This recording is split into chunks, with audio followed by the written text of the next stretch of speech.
예, 오늘은요. 그 가격 이렇게 해놓고 묶어서 팔아라 이렇게 했습니다. 그러니까 오늘은 묶어서 팔아라라는 제목으로 그 헤르만 지몬의 프라이싱이라는 이 책 이야기해 보도록 하겠습니다. 그 오늘은 이제 선택 이미지를 요걸 했었고요. 그 책은 요겁니다. 헤르만 지몬 프라이싱, 가격이 모든 것이다. 다 프라이싱 써있죠. 그다음에 유필화 감수, 서종민 옮김 이렇게 써 있고요. 그다음에 이 사람이 헤르만 지몬이겠죠. 그리고 보면은 아마존 리뷰 가격 결정의 바이블, 논란의 여지가 없다 이거고, 경영 필독서, 국내 주요 기업 가격 마케팅 전략 필독서 선정 이렇게 돼 있어요. 그 당신이 알고 있는 시장의 모든 것 가격에서 시작해 가격으로 끝난다. 이렇게 써 있습니다. 그러니까 가격을 어떻게 결정하는 거냐 이 얘기죠. 이 주제가 흔한 주제는 아니죠. 흔한 주제는 아닙니다. 하지만은 이제 읽어볼 필요가 매우 있어요. 매우 있습니다. 그래서 우리가 소비자일 때 상대방이 가격을 어떻게 세팅을 해주냐 요것도 있고, 우리가 어떻게 가격을 이제 판매자 입장에서 설정할 거냐, 거기에도 무작정 그냥 단순히 싸게만이 요게 아닙니다. 이게 아니고 기술이 있어요. 기술이 있어요. 그 테크닉이 있습니다. 그래서 소비자뿐만이 아니라 판매자에게도 이득이 되는 어떤 가격 설정의 혁신, 독특한 기술 그 부분이 있습니다. 이분이 이제 히든 챔피언 저자세요. 히든 챔피언 이제 중소 강소기업 요거 있죠. 강소기업 독일의 강소기업 위주로 해가지고 그 부분 다룬 책이 있어요. 그 책의 저자인데 이 책의 저자가 프라이싱이라는 이 책도 썼습니다. 그러면 보면은요, 세계 최고의 가격 결정 권위자 히든 챔피언의 저자 헤르만 지몬, 고객 가치와 기업 이익을 극대화하는 세계 최고의 가격 전략 있죠. 가격도 설정하는 전략이 있다고 합니다. 그런 게 있어? 그런 뭐 가격 그냥 싸고 많이 팔고, 아니면 좀 뭐 브랜드 값 있으면 이름 가격 좀 올려놓고 그런 거 아니야? 이렇게 생각하실 수도 있는데 그 이상입니다. 이렇게 보시면 아세요. 딱 보고 내용을 이제 보면은요, 궁극적으로 소비자는 자신이 얻을 가치만큼만 지불하고자 한다. 그죠? 소비자는 이제 자기가 이 정도 가치가 있어 이러면 이제 1,000원 지급하고, 더 가치가 있어 하면 더 지급하고 그러는 거죠. 그 얘기예요. 모든 판매자의 과제는 소비자가 지각하는 가치가 어느 정도인지 알아내고, 근데 이제 모르는 거죠. 판매자는 고객이 이 물건을 어느 정도 가치 있게 볼까? 고객이 만약에 1,000원 과자가 있어요. 과자가 있는데 고객은 그 가치를 1,000원이라고 생각하는 거예요. 근데 이제 판매자가 500원을 팔아요. 근데 1,000원을 받을 수도 있는데 500원을 파는 거죠. 그러면 어떤 면에서 500원 미치는 거죠? 500원 더 벌 수 있는데, 그런 얘기예요.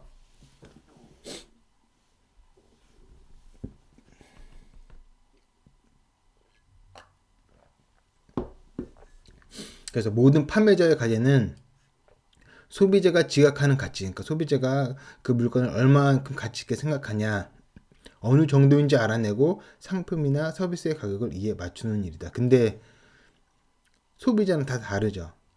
소비자마다 그 과자에 대해서 생각하는 가치 정도가 다 다르잖아요. 그리고 이제 그거를 나타내질 않죠. 그래서 그런 문제가 있다는 거고요. 판매자와의 교환이 공정했다는 여운을 남길 때에만 소비자는 충성스러운 고객으로 남는다. 내가 저기서 1,000원짜리 산도 사 먹었는데 나는 원래 2,000원짜리라고 생각했는데 괜찮은 가격이었어. 그렇게 느꼈을 때만 다음에 또 사 먹는다는 거죠. 그러면서 이제 또 다른 내용 보면은요, 나는 가격 결정을 강조하는 자네에게 감명을 받았다네. 이게 누구 얘기냐? 피터 드러커 얘기예요. 이제 저자가 자기 피터 드러커를 만났다는 얘기를 쓰는 거예요. 그러니까 피터 드러커를 존중을 하는 거죠. 존중을 하는 거죠. 이제 경영학 뭐 이런 입장에서는 다 존중을 하죠. 캘리포니아 클리어몬트에 위치한 드러커의 집에 방문했을 때 그가 나에게 한 말이다. 이제 저자가 가격 결정에 대해서 전문가적으로 길을 나아가려고 할 때 이제 피터 드러커가 얘기를 한 거예요. 둘 다 독일계였으니까 피터 드러커도 독일계죠. 독일계예요. 독일계니까 이제 얘기가 잘 통했겠죠. 그러면서 또 가격 결정 강조하는 자네한테 인상 깊었어. 당신이 그쪽으로 가는 거 좋은 것 같아. 이런 식으로 얘기했겠죠. 그러니까 이런 말이 나왔어요. 그는 가격 결정이 마케팅에서 가장 경시된 분야라고 말했다. 가격 결정이 어떻게 마케팅일까요? 그죠? 가격 결정이 왜 마케팅이라고 할 수 있을까? 라는 생각이 듭니다.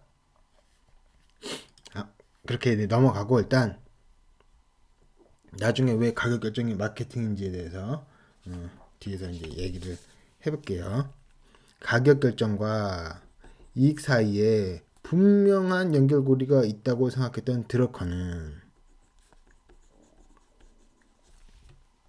내가 박사 과정에 있을 당시 느꼈던 것과 마찬가지로 가격 결정 방식이 개선될 여지가 있음을 느꼈다고 말했다. 가격 결정 방식이 그냥 단순하게 막 하는 거예요. 어림짐작으로. 그렇지만은 소비자들이 그 제품에 대해서 느끼는 가치, 그거를 면밀히 체크하고 데이터베이스화하고 하면은 어느 정도 더 그 가치에 근접하게, 소비자가 느끼는 가치에 근접하게 가격을 설정할 수 있겠죠. 그런 여지가 있겠죠. 그 얘기예요. 드루커는 가격 결정이 경제학적 측면뿐만 아니라 도덕적 측면에서도 흥미로운 주제라고 생각했다. 도덕적인 주제라고 이제 이야기를 또 했어요. 그는 그러니까 영세업 이런 측면이겠죠. 영세업. 어떤 면에서 최저임금제도 가격이죠. 가격. 노동에 대한 가격이잖아요.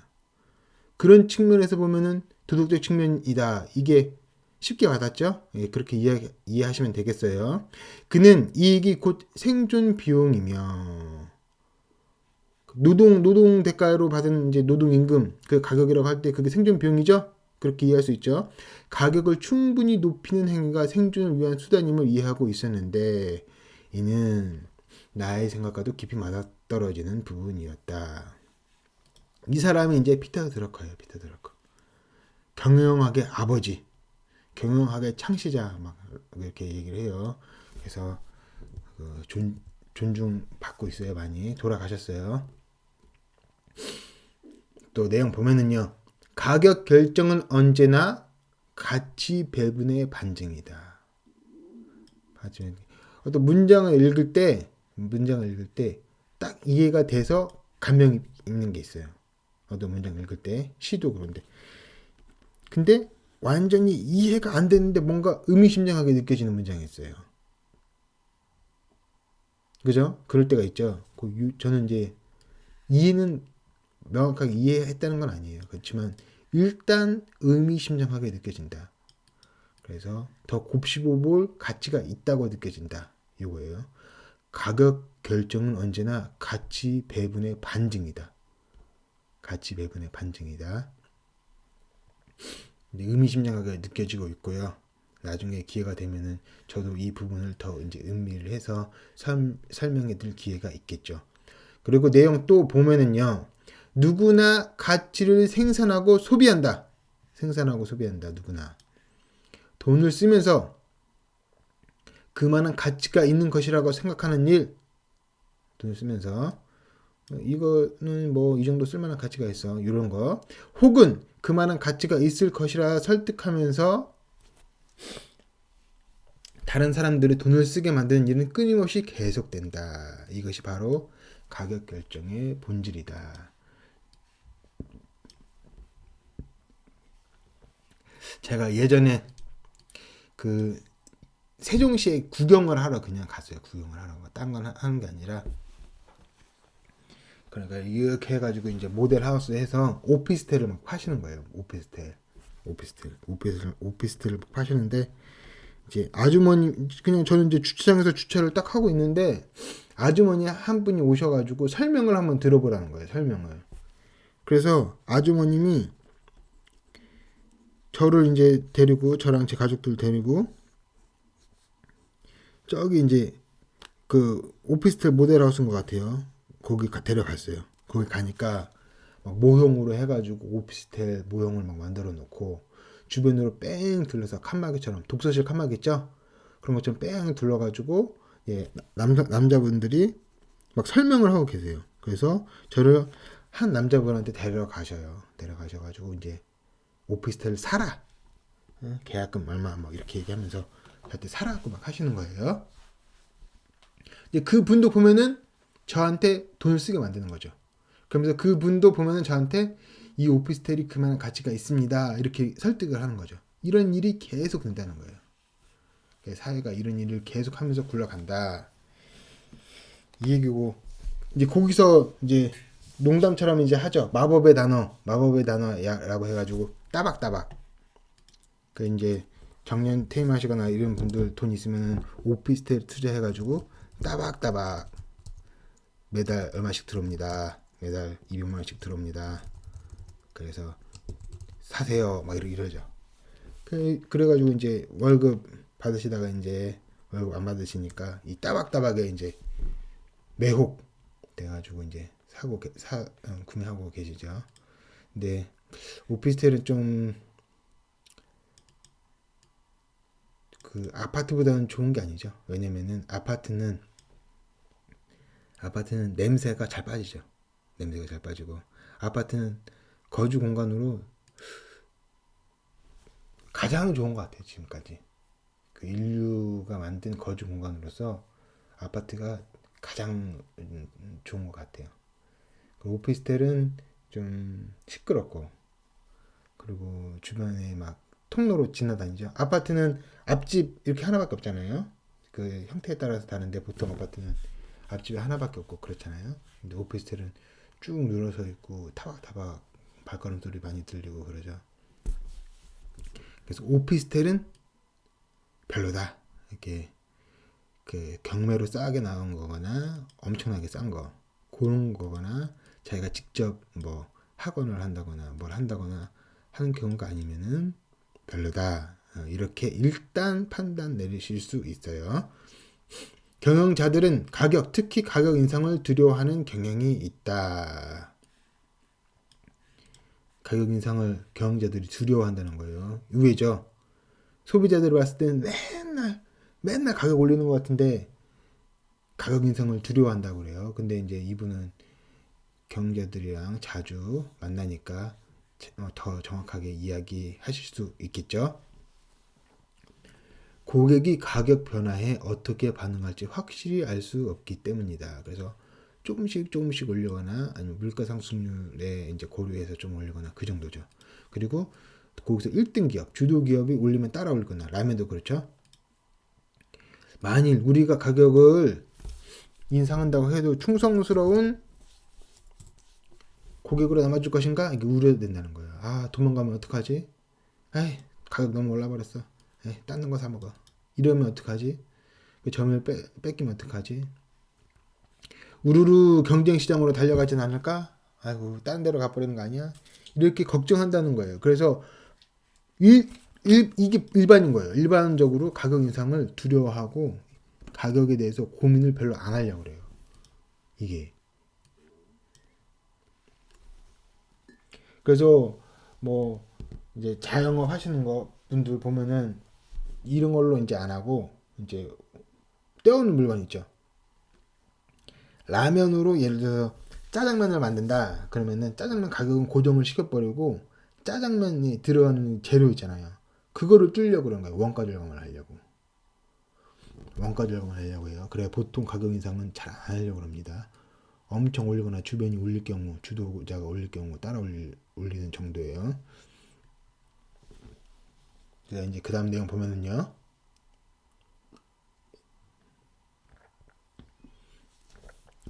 가격은 이처럼 전국의 고객과 주주의 생각을 뒤흔드는 재앙을 불러올 수 있기 때문에.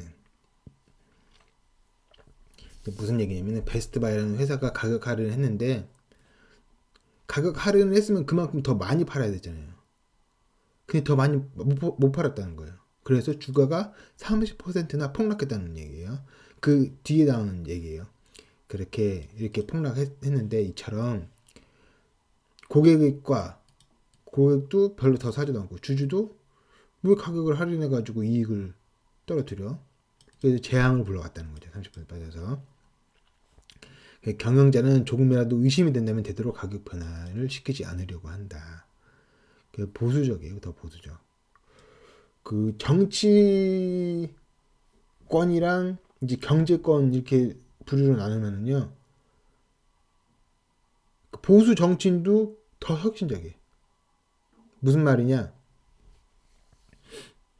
그 정치가 더 빨리빨리 바뀝니다. 판이. 그렇죠? 거의 5년마다 뭐 바뀌고 막 그렇죠. 근데 경제는 옛날에 1등 했던 밀가루 회사가 지금도 1등이에요. 더 보수적입니다. 그리고 옛날에 1등 했던 뭐 라면 가게가 이제 변동 우리는 좀 있었죠. 그렇지만 이제 그 몇십 년 됐죠. 그 1등 라면 가게가 계속 1등 하는 거는 그 계속 1등 하고요. 그래서 보수적이에요. 보수적.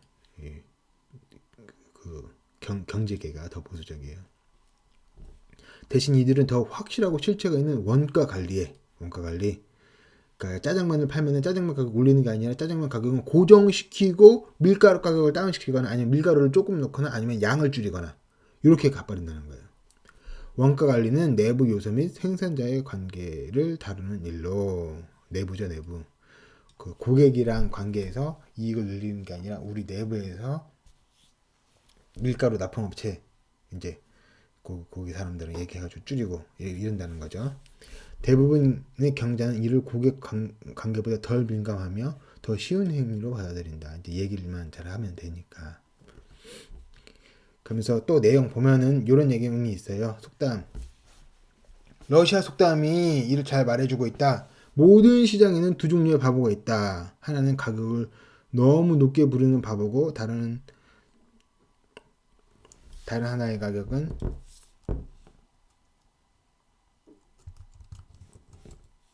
하나는 가격을 너무 낮게 부르는 바보다. 뭐 두 종류 뭐 요렇게 얘기하는 거 많이 있죠. 예를 들어서 뭐 세상에는 두 종류의 사람으로 나눌 수 있다. 뭐 니체를 읽은 사람과 니체를 읽지 않은 사람. 이제 니체를 이제 엄청나게 강조하는 그런 사람들은 이제 그렇게 얘기할 수도 있겠죠. 그거 다 말 만들면 되는 거죠. 또 세상에는 뭐 두 종류의 사람을 나눌 수 있다.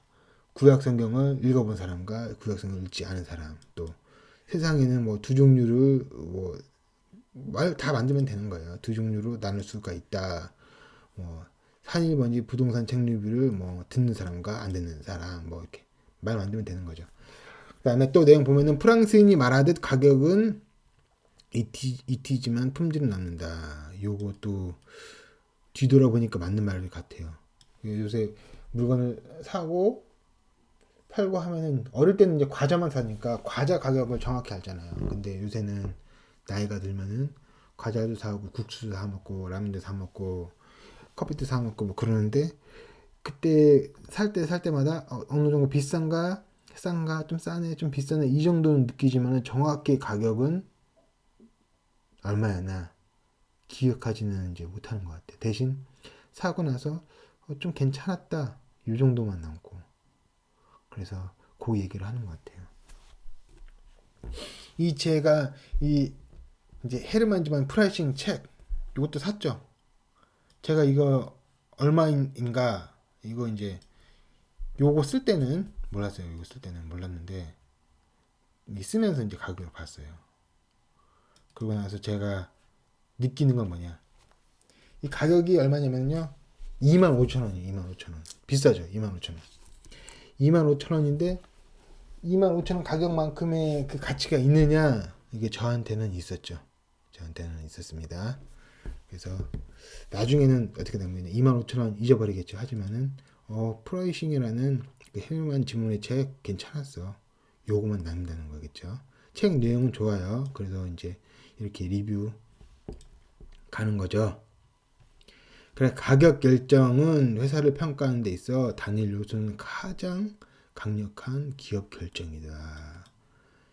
이제 이 말을 투자자 워런 버핏이 했어요. 이제 워런 버핏인데 워런 버핏 이 사람이에요. 이제 유머하는 거예요. 이제 뭐 체크하니까 뭐 아픈 척 뭐 이렇게 해서 뭐 병든 척 해가지고 이제 유머하는 거죠. 유머가 있습니다. 워런 버핏이 유머러스 하죠. 할아버지인데 가격의 숫자 자체는 부가 설명 없이도 어떤 메시지를 담을 수 있도록 디자인되었다. 요게 이제 재밌어요. 그 2012년에 런던이 그 올림픽을 했잖아요. 그래가지고 걔네들이 가격 결정을 2012년이니까 2012 파운드 뭐 이런 식으로 했대요. 그래서 그 가격 자체가 어떤 메시지를 담을 수 있게 했다는 거예요. 이런 거는 이제 마케팅이라고 할 수 있죠. 그죠? 가격 결정을 이렇게 해서 마케팅이라고 할 수 있어요. 그리고 또 뭐 빼빼로 예를 들어서 지금 그런 건 아닌데 빼빼로 같은 경우에도 1111원 이렇게 얘기를 하는 거예요. 1111원 이렇게 파는 거예요. 빼빼로 데이가 11월 11일이죠. 11월 11일에 1,500원짜리 빼빼로를 1,100 예를 들어서 1,111원에 파는 거예요. 그럼 사람들이 1원짜리 막 나눠주고 그러면은 뭐 그런 게 있대 이렇게 회자가 될 수 있죠. 빼빼로 데이네 1111원이네 그게 딱딱 맞는 거잖아요. 1111원과 11월 11일과 빼빼로 데이가 그렇게 해서 가격 결정을 마케팅으로 이제 할 수 있다는 거예요. 그 숫자지만 숫자 그냥 재미있게 하지만 그런 거는 이제 의미 있게 받아들일 수가 있죠. 그죠? 그래서 이제 가격 결정을 그냥 무턱대고 더 많이 받아야지 이게 아니라는 거예요. 그리고 사람들 더 많이 받아야지 얘기했죠. 경영자들이 가격 결정하는 데 있어서 올리는 가격 결정 어려워한다고. 그냥 근데 이제 보통 소비자들은 더 많이 받아야지 이렇게 생각하기만 한다고 생각하지만은 아니라는 거예요. 그 자영업 하시는 분은 더 잘 알 수 있겠죠. 근데 그리고 비싸다 가격을 일부러 높이 설정해 버려요. 그러면 이제 사람들한테 메시지를 전달하는 거죠. 고급이다 이게 고급이다. 그리고 또 어떤 사람은 가격을 어떻게 얘기하냐면 무조건 자기가 떠오르는 가격의 10%만 받는다 이렇게 하는 사람이 있어요. 그래서 그 사람은 뭐 폭리를 취하지 않는다 이런 이미지를 전달하는 거죠. 이제 그렇게 하려면 이제 신뢰를 쌓아야겠죠. 저 사람은 항상 10%만 붙인대. 특히 이제 가구점 같은 경우 가구가 비싸잖아요. 그런 얘기가 있습니다. 이제 가격 결정도 이제 머리를 써서 고려를 해야 된다는 취지예요. 기본적으로 가격 결정을 그냥 주변에서 얼마 받으니까 얼마 받는다 이게 아니라 묶어서도 팔고 그다음에 그 숫자랑 그 제품 서비스랑 관련이 되면은 숫자를 그 제품 서비스 이미지에 맞게도 이렇게 해서 2012 파운드 이렇게 해가지고 팔고 평창은 2018년이죠. 평창올림픽은 그러면 2018 만원 뭐 2018 원 뭐 2018 만원 뭐 이렇게 관련돼서 또 만들 수가 있고 뭐 18년도니까 18만원 뭐 이렇게 해가지고 표값을 이제 설정할 수도 있고 그렇게 막 연구를 하고 뭐 해야 된다는 거예요. 꾸물쩍꾸물쩍 가격 결정 그냥 단순히 좀 물가 올랐으니까 더 받아야지 이렇게 하는 게 아니라 애써야 된다는 거예요. 노력해야 된다는 거예요. 그런 취지예요. 그런 취지에서 저도 지금 이거 리뷰를 하고 있는 거예요. 기업은 자신이 마주하는 수요 곡선을 알지 못한다면은 최저 가격을 찾기 위해 어둠 속을 헤매일지 모른다.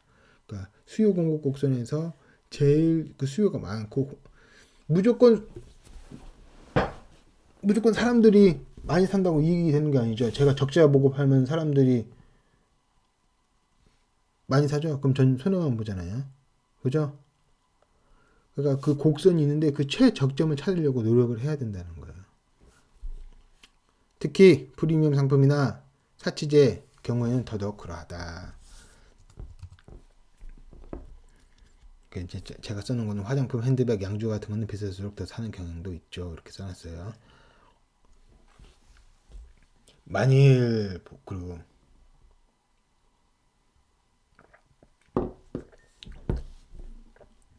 여전히 확신할 수 없는 상황이라면 높은 가격대를 향해 조금씩 가격을 인상하면서 수요 곡선을 더듬어 보기를 추천한다. 이게 현실적이죠. 이게 현실적이고 가격을 조금씩 올려서 어느 부분에서 사람들이 수요가 갑자기 푹 꺾이는 부분이 있을 거예요. 그런 부분은 이제 탐색을 해야 되겠죠. 그 정리를 좀 해놔야 되고. 저도 이제 요거 이제 부동산 책 리뷰 요걸 하고 있는데 어떤 거는 어떤 방식으로 하고 또 어떤 거는 어떤 방식으로 해요. 근데 그 중에서 사람들이 더 클릭하는 그런 게 있잖아요. 그런 걸 체크를 하는 거죠. 일단 제가 중요하다고 하는 것을 하는데 사람들은 이런 걸 더 관심 있게 보는구나. 이런 거에 대해서 더 좋아요를 누르는구나. 또 요런 요런 그 내용 그 책 내용에 따라서도 다른 거지만은 같은 책 내용이라고 하더라도 비슷한 책 내용이라고 하더라도 어떤 태도로 어떤 스타일로 했느냐 거기에 따라서 또 다를 수가 있잖아요. 이제 그거는 체크해 볼 수 있다. 그렇듯이 이제 판매자 입장에서 요것도 조금씩 올려가면서 체크를 해보고 고려해야 된다. 이 얘기겠죠. 그 다음에 자신의 지출 상황 전반을 파악하고자 하는 소유자일수록 신용카드 사용을 피하고자 하는 경향이 있음을 발견했다. 요거는 그냥 생활 팁이에요. 그리고 이것을 현금의 상기 효과라고 명명했다. 당신의 지갑이나 주머니 속을 들여다보는 것만으로 즉시 얼마를 써버렸고 얼마가 남았는지 확인할 수 있다. 지갑을 딱 폈는데 이제 저 같은 경우에는 5만 원짜리를 넣고 다니거든요. 좀 불안해야 하는 편이라서 10,000원짜리만 있으면 좀 불안하더라고요. 그래서 5만 원짜리 몇 개 있는데 그게 한 두세 개 넣어요. 5만 원짜리를. 그러면 이제 20만 원, 15만 원, 20만 원 이쪽 가까이 되잖아요. 근데 그게 몇 개 빠져 나가지고 10,000원짜리 몇 개 없다. 그러면은 가슴이 아프더라고. 이게 지갑을 펼 때 미세하지만 충격이 있어요.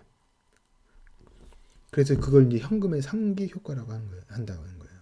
그래서 신용카드를 쓰면은 그게 느껴지지 않으니까 팡팡 쓴다는 거예요. 근데 현금을 쓰면은 현금이 그만큼 줄어드는 게 팍팍 보이니까 충격을 받아가지고 돈을 덜 쓴다는 거예요. 저렇게 해서. 그래서 이제 이 헤르만 지머니 얘기를 하는 거예요. 빚에 허덕이는 사람들 혹은 알뜰하게 절약하며 살고 싶은 사람들에게 연구자들이 전하는 메시지는 명확하다. 언제나 현금을 사용하라. 이렇게 느낌표를 빡 찍었죠. 예. 이 책에 느낌표 없는데 이제 여기서 이제 생활의 힌트 이런 식으로 하면서 강조조로 느낌표를 찍었습니다. 또 내용 보면은요. 판매자는 또한 어느 상품이 그 자체로 특정 이미지를 갖거나 고객에게 품격으로 다가가지 않는 이상 광고에 화폐 단위 기호를 되도록 사용하지 말아야 한다. 뭔 소리냐 이런 거야. 이렇게 보면은 어느 이제 치킨집이겠죠. 60개 매일 새 기름만 60마리를 조리하여 깨끗하고 건강한 치킨을 고집하는 60개 차례가 담겨 있습니다. 기름을 이제 새 기름을 쓴다. 이런 취지죠. 이런 취지인데 술도 팔고 사이드 디시도 팔고 콜라도 팔고 이렇게 닭도 파는데 닭 위주로 팔아요. 근데 여기에 15.9 그다음에 이제 안 써있죠. 얼마 원 이렇게 안 써있잖아요. 그러니까 화폐 단위 기호를 되도록 사용하지 말아야 한다. 이게 이제 화폐 단위 원을 안 썼다는 거예요. 그럼 이 원을 안 쓰면 미세하지만은 충격이 덜 간다는 거예요. 그 사람한테. 15,000원이네. 그래서 15,000원이네 이 얘기긴 한데 요거에 대해서 다른 거에 비해서 그냥 좀 싼 거네 기본인가 보다 이렇게 느껴질 뿐이지 15,000원 거의 16,000원 가까이 되네 이게 콱 와닿지 않는다는 거예요. 않는다는 거예요. 보면은 생크림 맥주 3,000원이잖아요. 그럼 원자가 붙었기 때문에 빡 하고 충격이 미세하지만 그 충격이 있다는 거예요. 충격이 있어요. 지갑 딱 팠을 때 돈이 없잖아요. 돈이 없으면 약간 속상하죠. 많이 써버려가지고 돈이 없을 때. 근데 충격이 있죠. 그런 충격처럼 충격이 있다는 거예요. 충격이 있어요. 그래서 그 미세한 충격 때문에 돈을 더 쓰고 덜 쓰고 그게 막 결정이 된다는 거예요. 그래서 이런 차림표에 이게 없는 게 요새 많죠? 요새 가게집에 가도 뭐 닭꼬치집 가거나 뭐 요새는 뭐 스테이크 있잖아요. 스테이크. 길거리 스테이크. 길거리 스테이크도 요거 줄여버렸잖아요. 심플하게 한다고 하는 것 같은데 줄여버렸잖아요. 그러면은 그 가격 충격이 덜하다는 거예요. 15.9네. 그럼 다른 거에 비해서 좀 싼 거네. 기본이네. 이렇게 되고 15,900원이라서 15,900원이 나간다. 이게 확 와닿지가 않는다는 거예요. 그냥 깔끔해 보인다. 이 정도지. 그래서 3,000원도 이런 식으로 표현하면은 그냥 3이죠. 3. 3. 15,900원이니까 이거는 3으로 딱 되는 거예요. 그래서 3으로 딱 써있는 거랑 3,000원이라고 딱 써있는 거랑 어느 게 심리적 충격이 강하냐? 3,000원이 강하다는 거예요. 3,000원이. 그래서 강하기 때문에 사람들이 안 사 먹으니까 3으로 바꾸라는 거예요. 3으로 바꾸고. 그리고 원 없애버리고. 그렇게 하라는 거예요. 그렇게. 이 취지가 그런 취지예요. 실제로 제 경험으로 봐도 그래요. 제 경험으로 봐도. 그리고 그 시청자 여러분께서도 그러실 거예요. 느끼실 수 있을 거예요. 그러면은 이렇게 되면은 판매자 입장에서는 어떻게 해야죠? 간판 뭐뭐 원 이렇게 되는 거 다 이렇게 바꿔야죠. 이렇게 그런 거 하나씩 하나씩 다 해야 되는 거예요. 이런 기술들을 프랜차이즈 업계들 이런 기술 다 모아가지고 가는 거고 그냥 일반 자영업 개인 자영업자 분들은 그냥 내가 했던 대로 해 이렇게 간다는 거예요. 그럼 안 된다는 거예요. 계속 꾸준히 뭐 듣고 연구하고 앞으로 나아가고 그래야지 그냥 했던 대로 해. 이러면 안 된다는 거예요. 그래서 뭐 하나 이렇게 배우고 그러면은 실천을 해야죠. 그래서 원이라고 쓰시는 분들은 이걸 바꿔보세요. 바꿔보세요. 그러니까 또 내용 보면은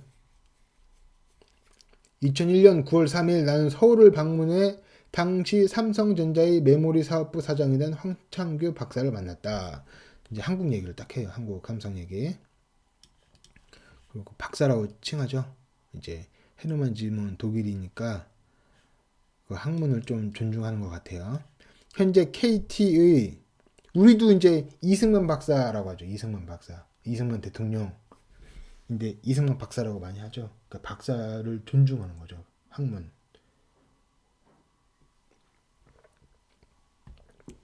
현재 KT의 CEO인 황창규 박사는 광화문 교보문고위가 이제 KT 본사죠. 어디냐? 여기 경복궁 있고 광화문 광장 있고 세종대왕 이렇게 있잖아요. 이제 여기 이순신 있고 이순신 장군 동상 있고요.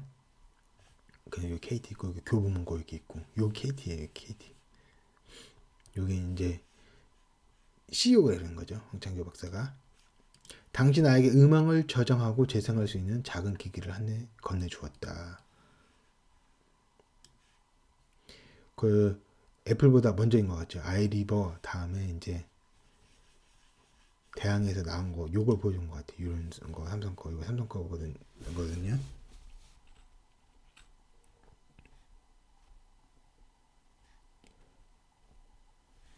이게 삼성 거예요. 제가 삼성 거라고 떠왔어. 이제 아이리버 이거 쪼그라들었죠. 삼성한테. 그래서 요거 다음에 이제 이걸로 별로 재미는 못 봤는데 이제 애플이 아이팟으로 이제 재미를 봤죠. 그 요걸로 해가지고 애플이 컸습니다. 그래가지고 스티브 잡스가 이걸로 부활했죠. 그리고 그런 케이스가 있었다. 이렇게 흥미 위주로 제가 하나 뽑은 거고요. 우리 시대를 통틀어 가장 존경받고 추앙받는 경영 전문가 중 한 명인 피터 드러커의 말을 되새겨보자. 이렇게 존중하죠. 피터 드러커. 경영학의 아버지라고 했죠. 이익은 생존에 대한 조건이다. 이는 미래에 대한 비용이자 사업 유지에 대한 비용이다. 이렇게 말을 했다고 해요.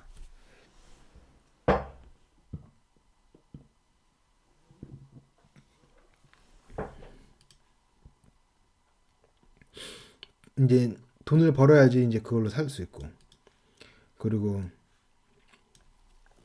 그걸로 이제 R&D를 또 할 수 있고, 그리고 지금 하는 거 또 굴릴 수 있고, 그렇죠? 그래서 그 이익에 대해서 이렇게 남겼다고 하는데, 이것도 일단 의미심장하게 들립니다. 의미심장하게. 또 가격 결정이 진짜 어렵고 그런 건데, 다른 사람들은 진짜 다 과학적으로 뭐 어떻게 하는 건가? 이런 생각이 들죠. 다른 사람이 뭐 특별한 게 있는 건가? 좀 위안이 되는 말이 있어요.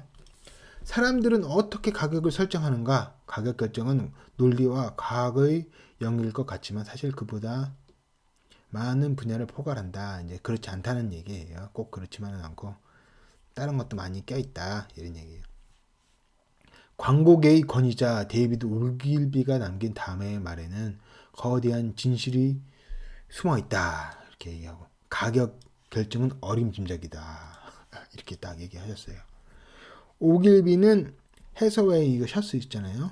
요거 이제 장님 한쪽 눈을 잃으신 거죠. 뭐 전쟁이나 이런 거에서 잃으신 것 같은 이런 느낌을 광고로 해가지고 유명한 이제 카피라이터예요. 카피라이터. 이제 광고계 카피라이터. 이제 이 사람이 오길비인데 요거를 이제 광고를 했어요. 그래서 해서웨이 셔츠가 엄청 유명해진 거예요. 광고가 좋아가지고. 그래가지고 이 해서웨이 버크셔 해서웨이 있죠. 워런 버핏. 그 워런 버핏 버크셔 해서웨이 요거 때문에 워런 버핏이 홀린 거예요. 그래서 이제 옷가게가 하향세로 접어들었는데 워런 버핏은 그래도 버크셔는 이 브랜드가 좋고 광고가 좋아가지고 오글비가 광고를 기가 막히게 해가지고 계속 잘 될 거야 이렇게 생각을 한 거예요. 그런데 결국 이 버크셔 해서웨이 이 옷 가게도 이제 미국의 산업계가 경공업에서 이제 바뀌면서 하향세로 접어들어요. 그래서 돈을 쏟아 부었는데도 그래도 잘 안 돼요. 그래서 워런 버핏은 결국 버크셔 해서웨이에서 버크셔 해서웨이에서 해서웨이 요거 요 이름만 살린 거예요. 그래서 지금 워런 버핏 회사가 버크셔 해서웨이가 된 거예요. 그것도 재밌죠. 그래서 옷은 망했는데 그 옷의 브랜드는 살아남아서 그 브랜드로 워런 버핏이 브랜드는 건진 거죠. 브랜드는. 그래서 워런 버핏 회사가 버크셔 해서웨이가 됐다. 이거예요. 근데 이 오길비가 이렇게 광고를 잘 했는데 이 오길비가 한 말이 가격 결정은 어림짐작이라는 거예요. 그래서 더듬어 가보고 데이터도 수집해보고 그러면서 가격 결정을 해야 된다.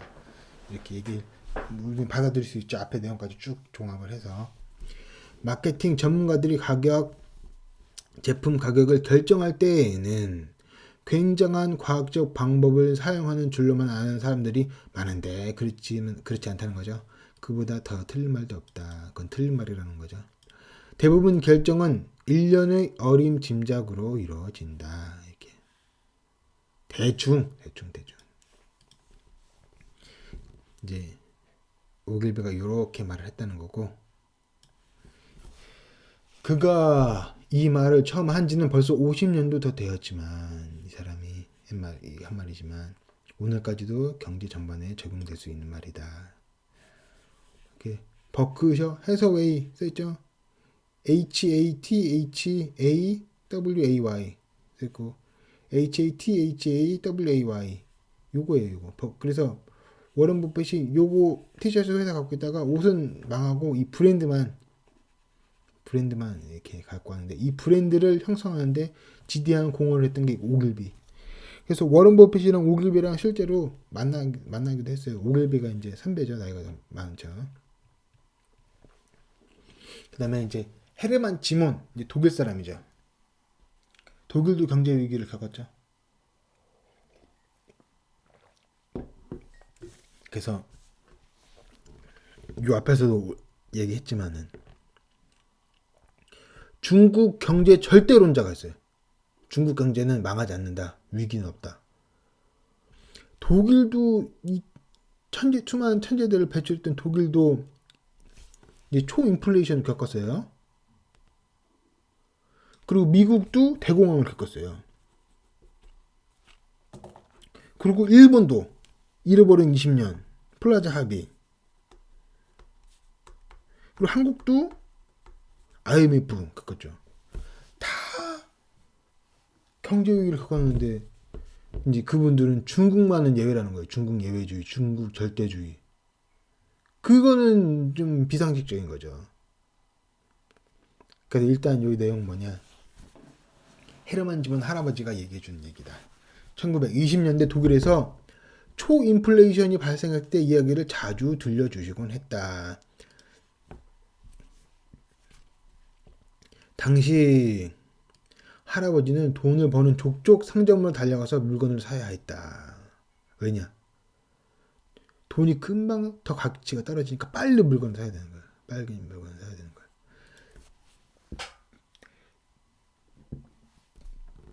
몇 시간이 지나면 바로 가격이 변경되는 거죠. 그래서 빨리 그 실물을 사려고 하죠. 이게 초인플레이션이니까 몇 시간마다 바뀌니까. 근데 몇 년, 몇 개월 요 정도로 좀 천천히 인플레이션. 그러면 이 사람들도 물건 그 돈의 가치가 떨어지니까 빨리빨리 물건 사려고 하겠죠. 그래서 인플레이션이 일부러 생기는 거예요. 잘 보세요. 다시 보세요. 초인플레이션이 발생하니까 돈의 가치가 팡팡 떨어지는 거예요. 이 사람 봐봐요. 휴지가 돼버렸어요. 돈을 다 버려버렸어요. 그래서 빨리 과자 사고 달걀 사고 우유 사고 돈을 버는 즉시 바로 상점으로 뛰어가가지고 막 최선을 다해서 달려라 하니처럼 팍 뛰어가지고 바로 빡 사야 되는 거예요. 바로 빡 들어야 돼. 근데 그 정도는 아닌데 초인플레이션이면 그렇게 뛰어가야 되는데 그냥 약간 인플레이션 경우에 돈을 갖고 있으면은 돈의 가치가 떨어지니까 지는 거잖아요. 그러니까 뭘 사야 되잖아요. 그렇게 뭘 사야지 경제가 또 굴러가잖아요. 그래서 약간의 인플레이션이 있어야 된다는 거예요. 있어야 된다는 거. 그래서 초인플레이션이 아니지만은 초인플레이션은 화폐 자체가 운영이 안 되는 거고 화폐의 성격 자체를 못 가지게 되는 거고 너무 가치가 빨리 떨어지니까 약간의 인플레이션은 그 화폐를 들고 있어서 생기는 그 불리한 점을 극복하기 위해서 이제 필요하다는 거예요. 초인플레이션은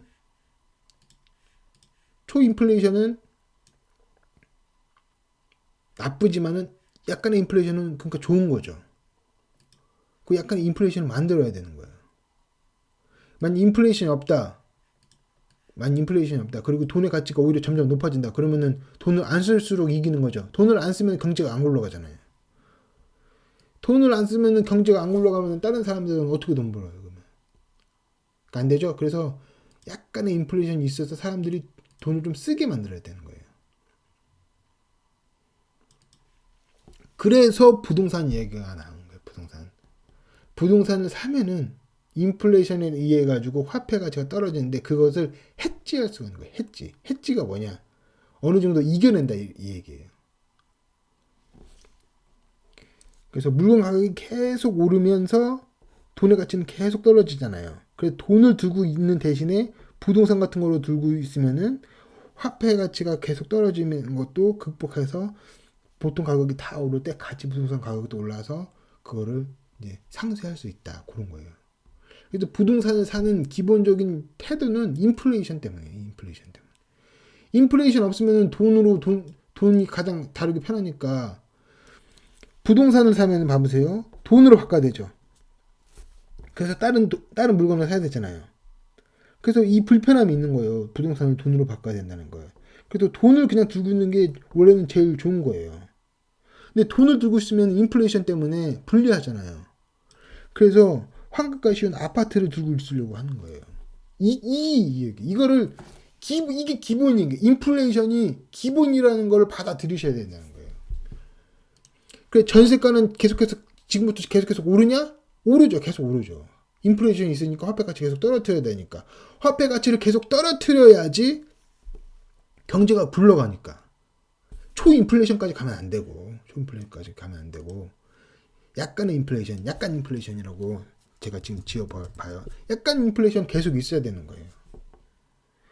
그럼 아파트 전세값도, 아파트 매매값도 약간의 인플레이션 때문에 계속 대세적으로는 상승하는 거예요. 화폐 가치가 떨어지기 때문에. 그게 아파트 가치 자체가 올라가는 것도 있겠지만 그거 없다고 하더라도 화폐 가치가 계속 떨어지기 때문에 그 가격 자체가 계속 오르는 거예요.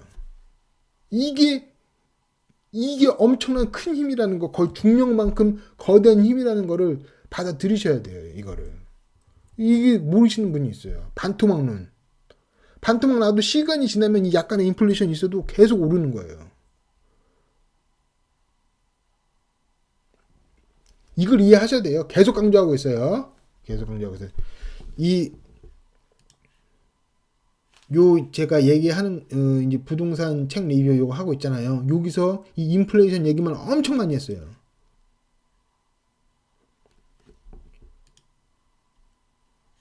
단 며칠, 심한 경우 단 몇 시간이라도 지연된다면 할아버지가 가진 돈과 그에 따른 할아버지의 구매력이 눈에 띄게 줄어들 수 있었다. 그래서 초인플레이션으로 이제 화폐 가치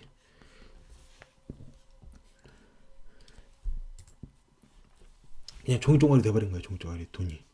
그래서 초인플레이션으로 서양 지폐가 쌓여 있는 모습 이렇게 되어놨어요. 이제 초인플레이션으로 동양 엽전이 쌓여 있는 모습. 이거 운반하는데 돈이 들어. 이거 운반하는데 돈이 들어. 가치가 떨어져가지고 이거 어떻게 운반해요, 이 사람? 이거 지게지는 것도 보이고 이렇게 보이는데 이제 초인플레이션으로 이렇게 되는 경우가 있었다. 이제 지나간 에피소드였지만은 이제 다시 한번 상기시킬 만한 가치가 있는 내용이었어요.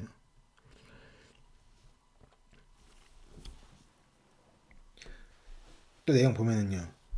1971년은 니슨 대통령의 지휘 아래 브리턴주 체제의 근본 제도가 폐지된 해이자 그에 따른 지속적으로 인플레이션이 가능해진 해였다. 그 왜 이거 닉슨 대통령 요거 얘기 나오면은 근본이 이제 폐지 요거 얘기 나오면은 뭐 음모다 뭐 이런 게 있는데 뭐 이해가 안 되면 다 음모라고 하는 게 있어요. 그 음모가 있긴 있어요. 음모가 있는데 이해가 안 되는 게 다 음모다라고 하면은 뭐 다 음모죠. 그게 아니라 인플레이션을 약간 작동시키게 하기 위해서는 이걸 풀어야 됐었던 거예요. 폐지를 해버려야 됐었던 거예요. 금에 묶여있지 못하게 폐지해야 될 거예요. 인플레이션이 약간 가능해야지 경제가 돌거든요. 그거예요. 그거. 제가 아까 앞에서 다 얘기했죠. 인플레이션이 필요하다는 거. 약간 인플레이션이 필요하다는 거 다 얘기했죠. 돈만 쥐고 있으면 경제가 안 굴러가니까 다 쥐고 있으니까 약간 다 돈을 쥐고 있으려고 하니까 화폐 가치를 떨어뜨리려고 인플레이션을 만들려고 근본이 제도로 이거를 풀어버린 거예요. 금에 묶여있지 못하게. 간혹 정치인들이 연간 인플레이션율을 2%로 안정시키겠다고 하는 말을 들어본 적이 있을 것이다. 가장 보수적인 중앙은행 임직원조차 연간 2%의 인플레이션율을 그럭저럭 받아들일 만한 수준으로 여긴다. 그러나 그것이 축적된 효과는 실로 막대하며 2%가 10년, 20년 쌓이면 이제 그 효과가 크다는 거죠.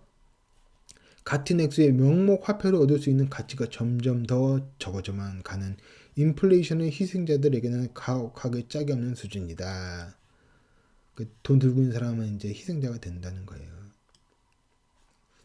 그래서 인플레이션 낮은 수준으로 유지되었음에도 달러 가치는 지난 20년간 40년간 80%가 사라졌다. 그래서 돈이 돈을 번다. 이거는 부정확한 말인 거예요. 돈이 돈을 번다라고 하잖아요. 요새 사람들이.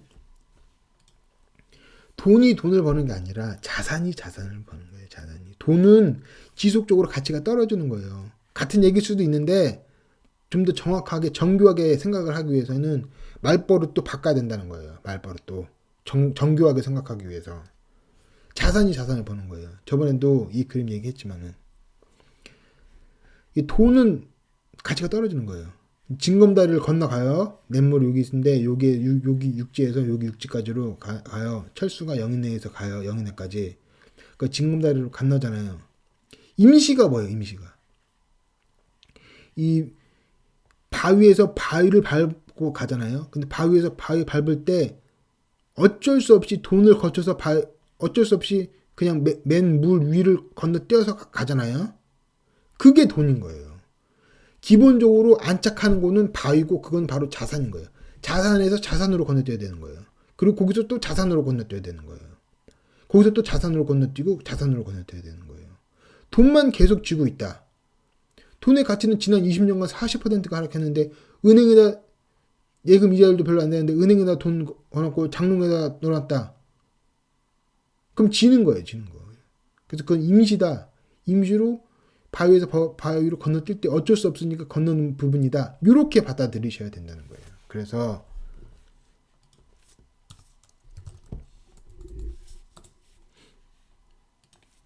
돈이 돈을 버는 게 아니라 자산이 자산을 번다. 이게 정확한 판단이라는 거예요. 돈이 돈을 버는 게 아니라 자산이 자산을 번다.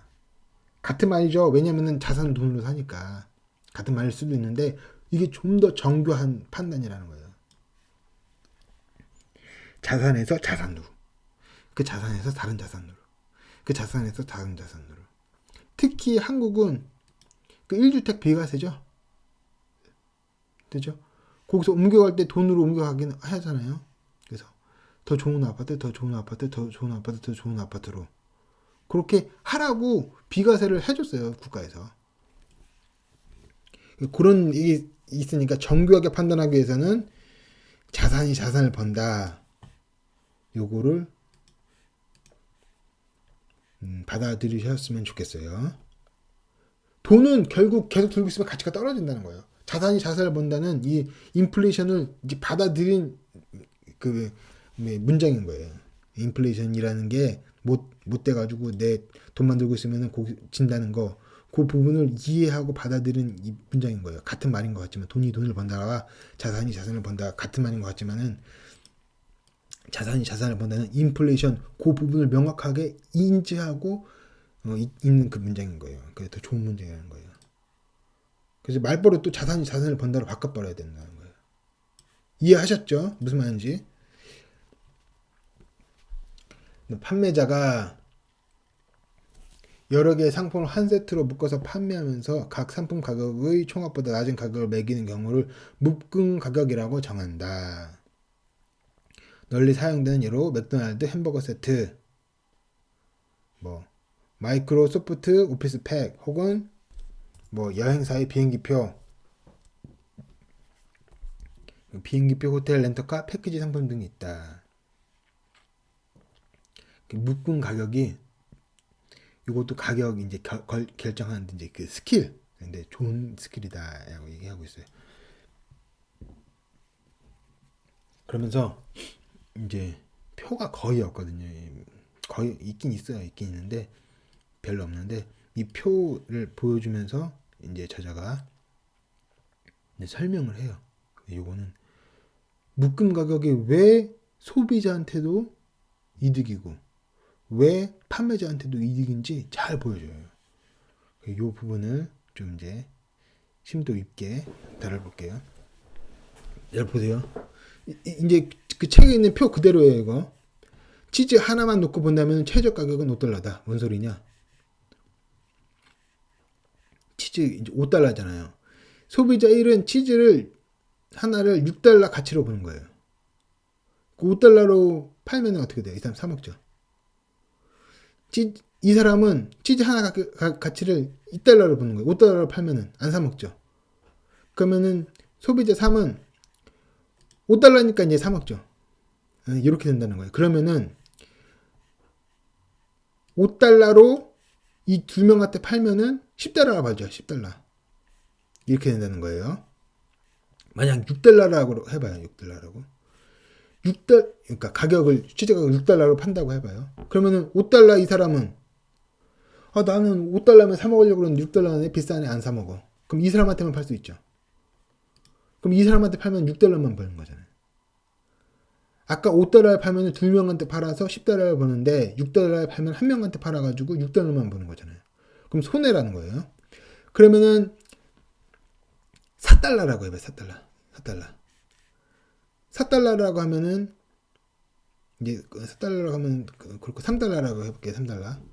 3달러라고 하면은 소비자 1도 3달러야? 난 6달러 정도도 사 먹을 수 있는데 그럼 이 사람도 사 먹고 그리고 3번 소비자도 5달러도 사 먹는데 뭐 3달러면 사 먹지. 이 사람 사 먹고. 근데 3달러 소비자 사도 3달러인데 3달러라고 가치라고 3달러 가치라고 생각하는데 3달러에 판다고?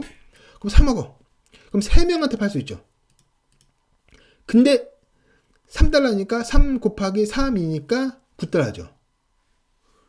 9달러죠. 그래서 5달러에 팔면은 2명한테 팔아도 10달러인데 3달러에 팔면은 9달러밖에 안 되는 거예요. 그래서 5달러가 최저 가격이라고 하는 거예요. 그죠? 무조건 싸다고 다 그게 아니라 무조건 싸다고 아니라 최저 가격이 이렇게 있다는 거예요. 그죠?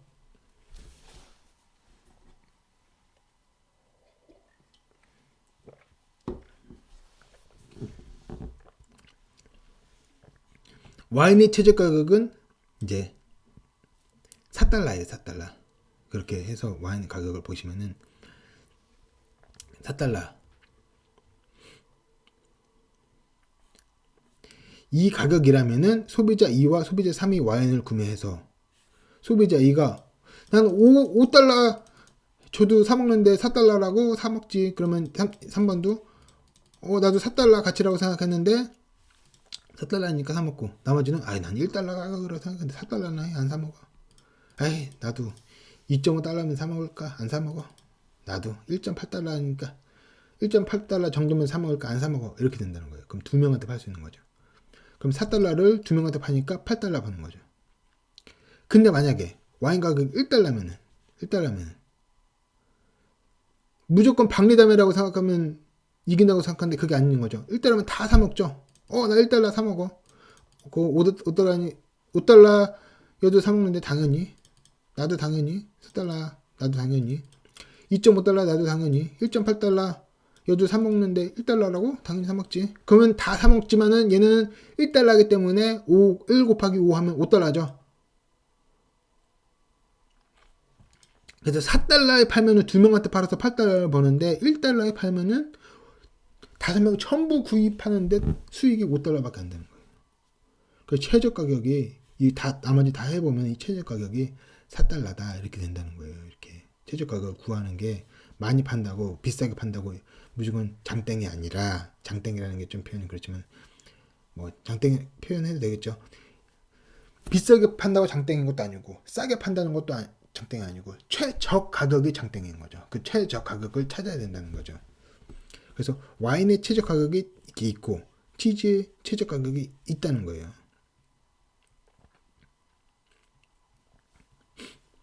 이처럼 와인과 치즈를 따로따로 각자 최저 가격에 판매하는 경우 총이익은 18달러가 된다. 그래서 이 사람은 5달러에서 10달러 벌고 4달러에서 8달러 벌어가지고 18달러를 벌 수 있다. 근데 묶음 판매를 하면 이보다 더 벌 수 있다는 거예요.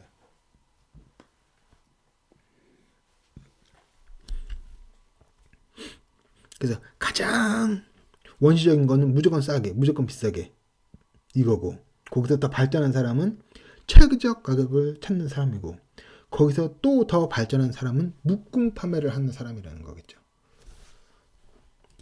그래서 원시, 최저 가격,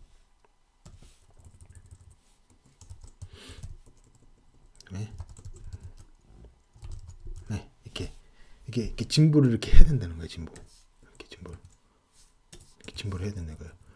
원시적인 거는 무조건 싸게 팔어, 무조건 비싸게 팔어 이거고 거기서 발전된 거는 그거 따로따로 최저 가격이 있어 그걸 알아내자 이거고 거기서 또 더 진보한 거는 묶음 판매를 통해서 거기서 또 수익을 더 늘리자 이거라는 거예요.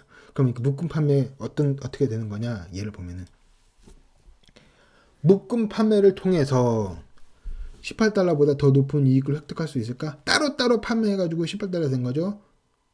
응? 4달러로 두 명한테 팔아서 8달러 되고 와인은. 응? 그 다음에 치즈는 5달러로 팔아가지고 10달러 두 명한테 팔아서 10달러 이익 되고, 그래서 둘이 합해서 18달러 되는 건데, 이 18달러보다 더 높은 이익을 획득할 수 있는 게 있다. 묶음 판매를 통해서 있다. 와인과 치즈를 세트로 묶어서 5.5달러에 제공한다면은 소비자 1, 2, 3, 4는 이 세트를 구매한다. 소비자 5만이 이 가격에서 세트를 구매하지 않는다. 그래서 소비자 1은 와인 가치는 1, 치즈 가치는 6 생각하고, 그래서 이 둘의 가치는 7이라고 생각해요. 소비자 2는 와인은 5, 치즈 2, 합 7. 소비자 3은 와인 4, 치즈 5, 합 9. 이 가치라고 생각한다는 거예요. 소비자 4도 와인 2.5, 치즈 3 해서 합이 5.5. 이 가치라고 생각한다는 거예요.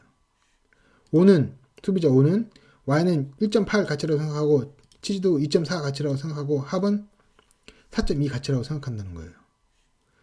근데 따로따로가 아니라 합해가지고, 와인 치즈 합해가지고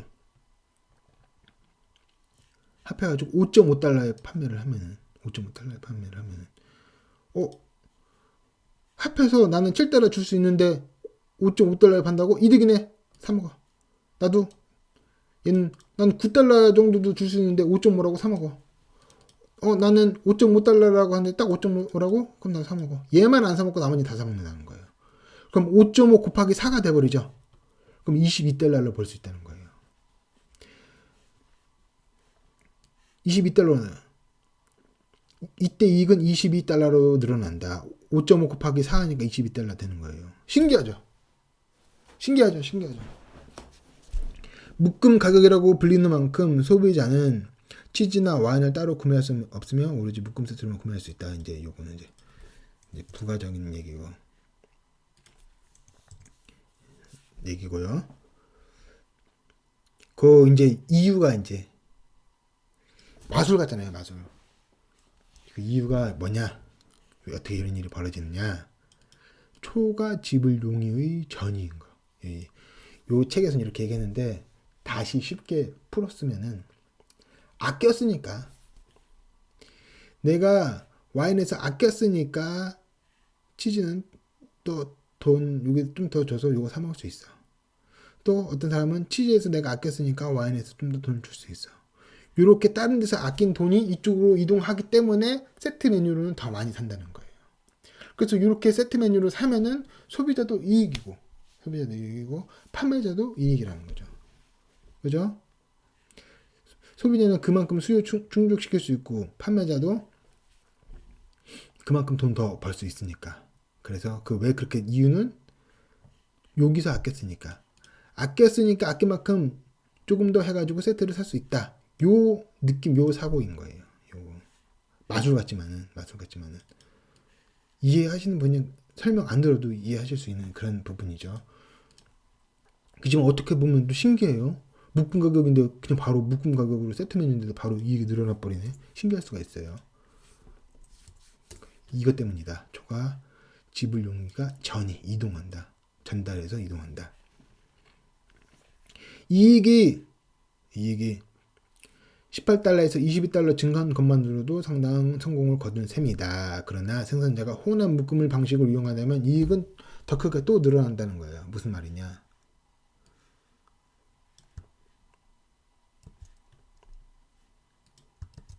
아까 원시적인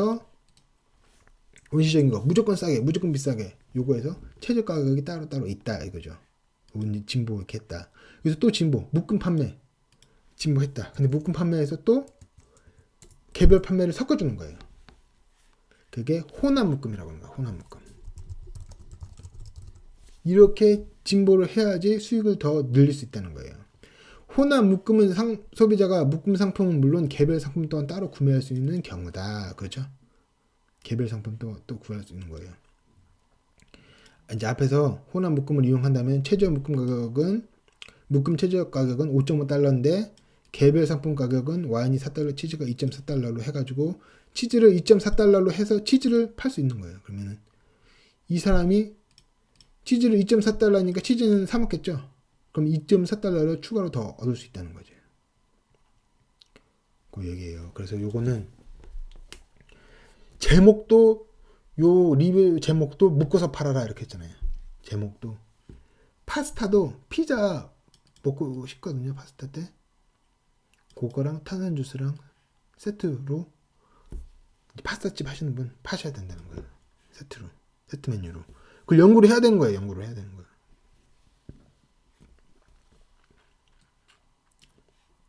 됐어. 뭐 그냥 팔던 대로 팔아 이게 아니라 이런 거 연구하고 이런 연구하는 그 미학을 아름다운 그 미학을 추구해야 돼요.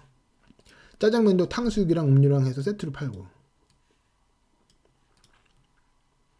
그래서 이제 다른 데랑 비슷하게 하면서 세트 메뉴를 추가하고 세트 메뉴 하면서 체크를 해가지고 사람들이 어디를 최저 가격으로 보는지 나름대로 연구를 하시고 경험을 쌓으셔야 된다. 이 얘기예요. 이거를 가장 인상 깊게 봤다.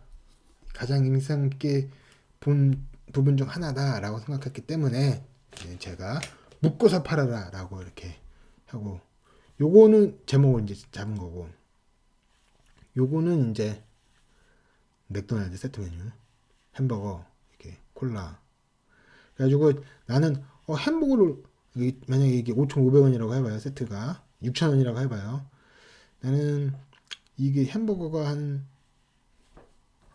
4,500원 뭐 후라이드 1,000원 이건 1,500원 이 정도 생각하는데 4,500원 1,000원이니까 5,500원 그럼 콜라가 1,500원이니까 7,000원이죠. 근데 6,000원을 파니까 이걸 사 먹는 거죠. 그래서 단품일 경우에 여기서 더 이걸 더 가치를 뭐 이쪽으로 이전시켜 가지고 이거는 좀 비싼 것 같지만은 여기 좀 이동시켜 가지고 그렇게 사 먹자 뭐 이렇게 될 수가 있겠다는 거예요. 나머지를 해서 더 싸게 파니까 이 가격을 전이시켜 가지고 통제를 했을 때는 이제 싸게 느껴진다는 거예요. 그래서 맥도날드가 이걸 하고 있죠. 이렇게 배워야 되겠다. 묶어서 팔아야겠다. 이거를 배울 수가 있습니다. 이제 또 얘기 보면은 더 이제 깔끔한 얘기가 있어. 더 깔끔한 얘기. 여기 남편의 출장에 동행하려는 아내가 있다. 남편의 최대 지불용의 가격은 $1,000이며 아내의 지불용의 가격은 $750이다. 만일 비행기 싹지 단일하게 $1,000라면 남편만 출장을 가고 이때 이익은 $1,000다. 간단한 거예요.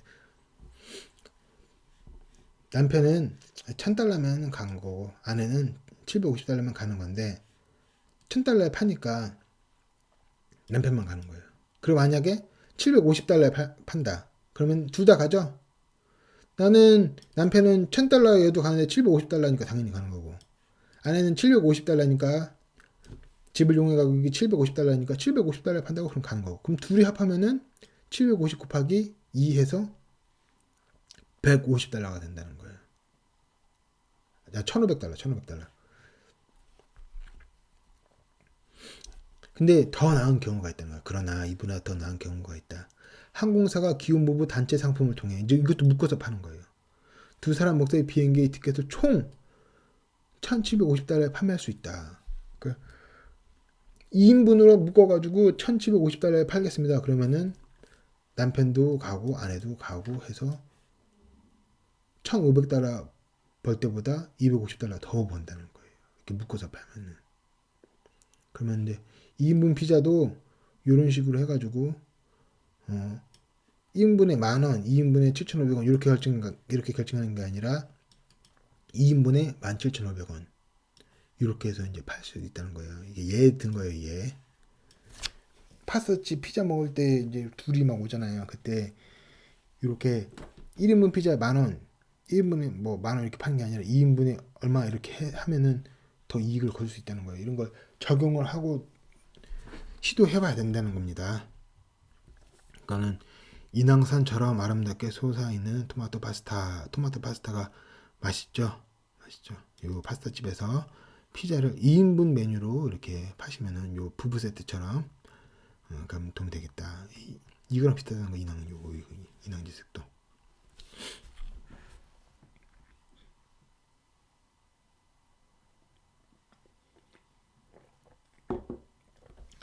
그 인왕제색도도 이것도 원래는 그 그림 그리시는 조선시대 분들이 한국 자체를 안 그렸어요. 상상도 그리고 중국 상상도를 그렸어요. 중국 상상도. 그러다가 우리 화폐에 모, 자가 둘 다 등장하는 게 있죠. 이율곡 선생이랑 그의 어머니 신사임당. 이율곡 선생님이 이제 결정적인 거죠.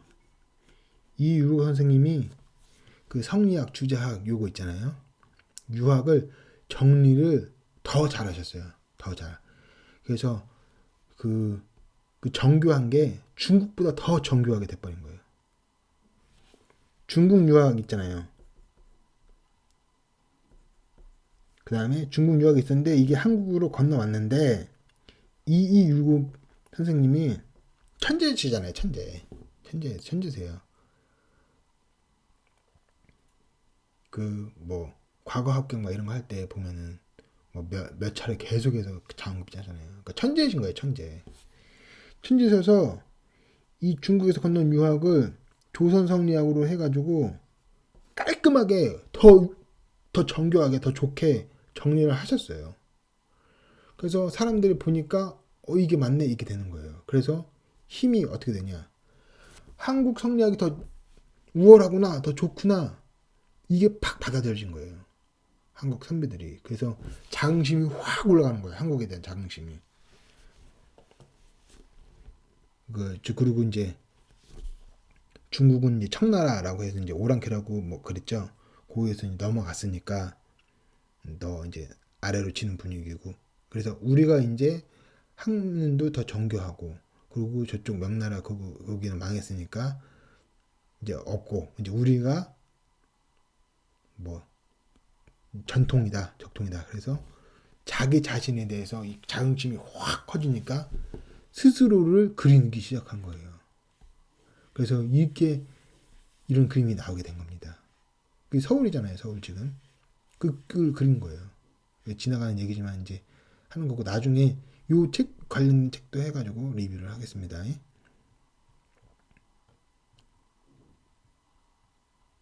그래서 인왕산처럼 아름답게 솟아있는 게 한번 웃으실 수 있으신 분은 웃으시라고 비유를 이렇게 한번 해봤어요.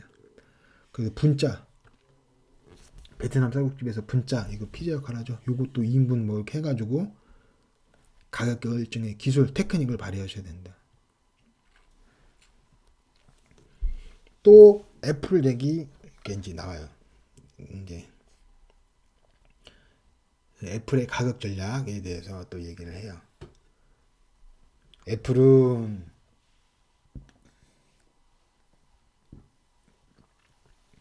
끊임없이 혁신을 일으키고 생산 라인을 확대하면서 스키밍 전략을 보완해 나갔다. 그래서 싸게 다른 사람들이 얼마나 싸게 살 수 있느냐 이걸 봤다는 건데 새로운 버전을 계속 출시하면서 신제품은 고가로 하고 그 다음 옛날 거는 이제 싸게 팔고 그러면서 다 파는 거예요. 싸게 살 수 있는 사람, 비싸게 살 수 있는 사람 다 팔아버리는 거예요. 신제품을 이렇게 출시하면서 요거고요. 이건 다 아실 거예요. 그래서 계속 비싸게 팔 수 있는 거죠. 저가에 살 수 있는 사람은 옛날 구매별로 싸게 팔고 신제품은 비싸게 팔고 이렇게 해가지고 다 파는 거예요. 다 팔아버리는 거예요. 또 이런 전략이 있대요. 산업용수 처리 전문 업체인 엔바이로 포크는 무료로 장비를 먼저 설치해 준 다음에 장비를 딱 설치를 해주는 거예요. 그 다음에 처리하는 산업용수 세제곱미터 단위로 가격을 매겼다. 그러니까 이를 통해서 현금 흐름 계획할 수 있었고 이게 좋았다 이건데 이제 이거 응용할 수 있죠. 이제 뭐 프린터도 설치를 해주는 거예요. 그리고 잉크값만 따로 받는 거예요. 잉크값만. 그럴 수도 있고 정수기도 정수기 세팅해주고 물값만 따라 받고, 타이어도 타이어 하나하나당 하는 게 아니라 평생 우리한테 써. 그리고 네가 돌아다니는 만큼만 돈을 줘. 이렇게 할 수 있는 거죠.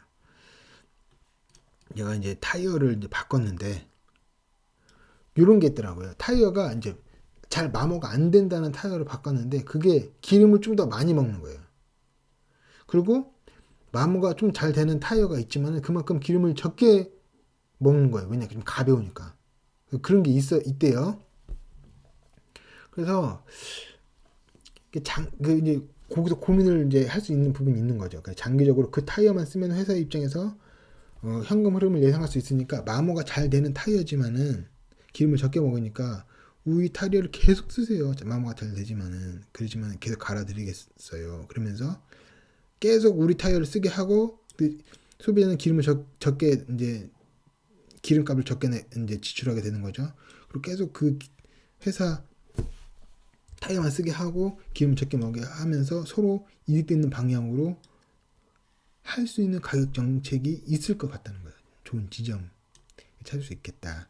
그런 부분을 이제 생각해 봤고요. 또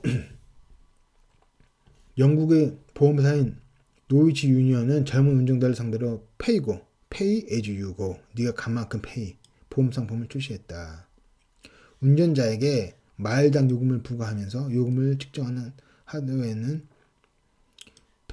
199파운드에 설치할 수 있는데 기계를 설치하고 네가 다니는 만큼 돌아다니는 만큼 네가 더 위험에 나아가는 거니까 그만큼 보험료를 책정을 할게. 그리고 뭐 야간에 돌아다니거나 새벽에 돌아다니면 그때는 더 보험료가 올라가는 거야. 그런 식으로 가격을 책정한다는 거예요. 그럴 수가 있겠죠. 그냥 너 몇 살이야 그러니까 얼마야 이게 아니라 더 합리적일 수가 있죠. 그래서 이런 가격 모델 뭐 에어컨 설치하는 게는 공짜인데 틈만큼 뭐 보일러도 엘리베이터도 수직 이동이죠. 수평 이동은 버스고 수직 이동이라고 할 수 있죠. 그것도 공짜로 설치해주고 할 수 있다. 이제 이 책에서 얘기해요. 마치 이제 전기요금이나 수도요금처럼 쓴 만큼 딱 뭐 설치 그게 아니라 그렇게 얘기할 수 있다. 그 다음에 또 얘기 보면은 그 가격 결정이 테크닉인 것 같지만 실제로 효과가 있다는 거예요. 보세요. 탱크앤라스트는 이 회사가 있어요. 탱크앤라스트가 맨 먼저 화장실 시설을 가장 현대적인 수준으로 업그레이드 했다. 독일은 화장실에서 돈 받아요. 근데 이 사용자에게 50센트짜리 쿠폰이 제공되는데 이 쿠폰은 휴게소의 모든 가게와 레스토랑에서 사용될 수 있었다. 휴게소에서 무언가를 구매하려는 고객과 단순히 화장실만 이용하는 고객을 매우 세련된 방식으로 구분하는 셈이었다. 어린이 장애인은 무료. 뭔 소리냐. 사람이 화장실 딱 들어가려고 하잖아요. 그럼 돈을 내야 돼요. 돈을 내 일단. 그럼 돈은 받는 거예요. 그리고 쿠폰이 나와요. 쿠폰 나오죠. 그리고 화장실만 쓴 사람은 그대로 이제 갚아내는 거예요. 그러면 돈 내고 화장실 쓴 거야 되는 거예요. 근데 쿠폰 받고 레스토랑이나 그 과자 사 먹는 거 그 사람은 요 쿠폰을 내면 돈 대신 쓸 수 있는 거예요. 그럼 그 사람은 공짜로 화장실을 쓰게 되는 거죠. 요런 식으로 해가지고 고객 만족도가 늘어났다는 거예요. 여기 딱 해서 돈 넣고 딱 받고 들어가고 여자 화장실로 들어가고 남자 화장실로 들어가고 장애인 그 다음에 어린이는 공짜고 그 화장실 이거를 잘 관리를 하면은 일자리가 이제 늘어날 수 있을 것 같아요. 그 화장실 돈 받는 건 이제 문화가 아닌데 일자리 차원에서는 화장실 돈 받아서 청소해주고 관리해주고 요거 일자리 만들 수 있을 것 같아요. 이런 걸로. 그리고 이제 화장실 딱 아는 그 자변기 옆에는 앞에 광고도 이렇게 딱 깔끔하게 하고 괜찮죠.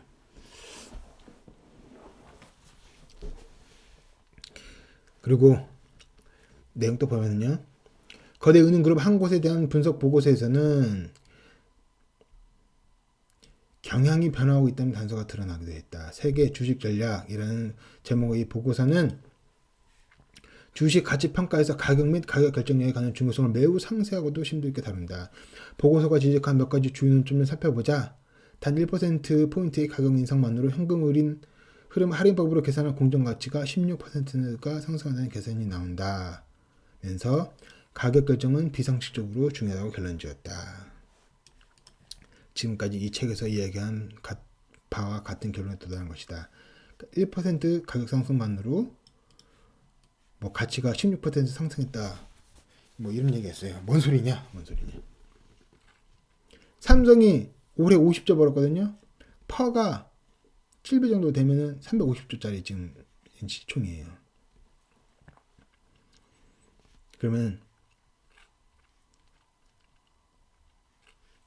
10원을 버는 회사가 있어요. 그 퍼 10배를 하면 이제 100원짜리 이제 시가총액 회사인 거예요. 근데 이익이 이제 이익이 12원으로 늘어버린 거예요. 12원으로 늘어버리면은 그 퍼가 10배 적용하면 120원 되는 거예요. 예를 들어서 이 티셔츠 회사예요. 200원을 팔아서 10원을 남겼어요. 그럼 10원이죠?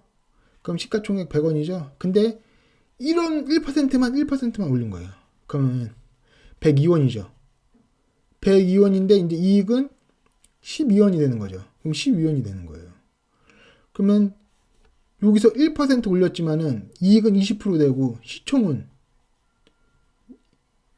20원짜리 시총이 더 늘어난 거죠. 근데 이게 만약에 조라고 해보세요. 조.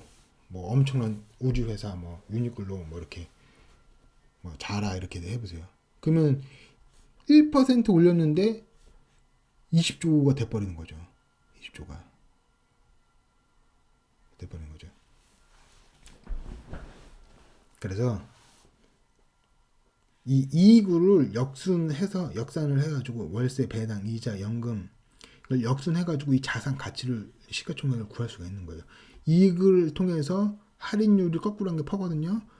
곱해가지고 시총 구할 수 있는 것처럼 이 월세, 배당, 이자를 해서 거꾸로 해가지고 부동산 가격, 주식 가격, 채권 가격 구할 수 있는 거예요.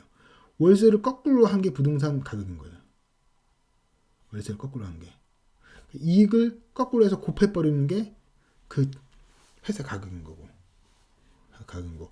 요 얘기도 오늘은 간단히 지나가는 듯 얘기하지만은 나중에 깊게 얘기하겠습니다.